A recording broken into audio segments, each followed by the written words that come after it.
Hello, Melissa G. Wilson, coming to you from Networlding and Networlding Publishing, books and more that make the world better.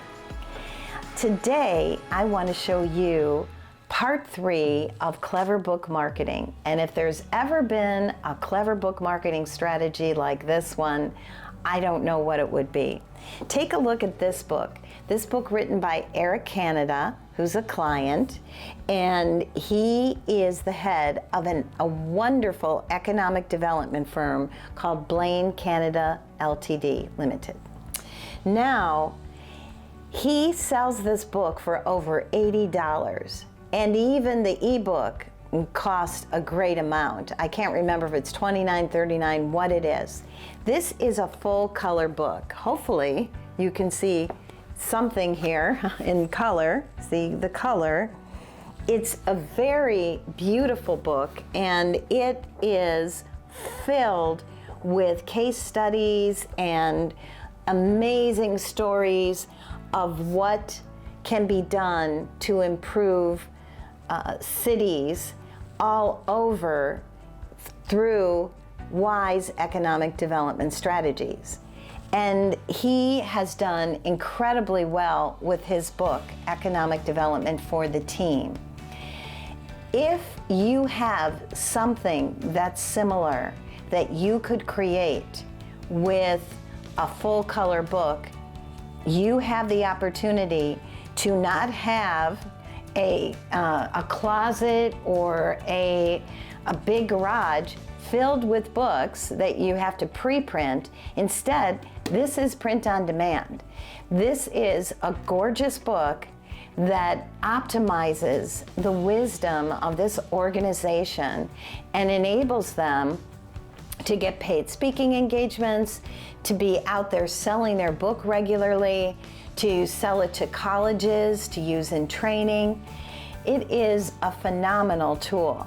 So I hope you will consider something like this, and it's got this idea gets your creative juices flowing, because creating something great when it comes to a book can make all the difference in your book marketing. And as always, I say there is nothing like author status. So who wins? All the people who buy the book. Of course, the author wins, the organization wins.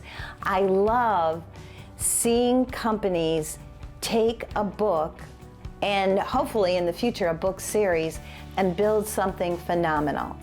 I've had other videos I've shared about Chicken Soup for the Soul and the fact that they're into the millions because they use the books that they created as tools for connecting with people and helping them in so many ways. And think about a company that takes this kind of opportunity and understands that a book goes further than a white paper, and that you build your author status, and you of course build your authority and your influence along with it. So you get so much by coming up with clever marketing strategies using books. And books are something that last beyond your years. They last for life plus 70 years. So think of that intellectual property and the power of it. And search yourself for some kind of germination of an idea for you to create something like Eric did. This is Melissa G. Wilson from Networlding and Networlding Publishing. If you have any questions, please write them down below. Love questions, and that will give me ideas for future videos that will matter and that will make a difference, because that's my #1 value, making a difference. And also, if you have one person to share this with or more, please do so. And if you haven't subscribed, do that also. Thank you, and make it a great day.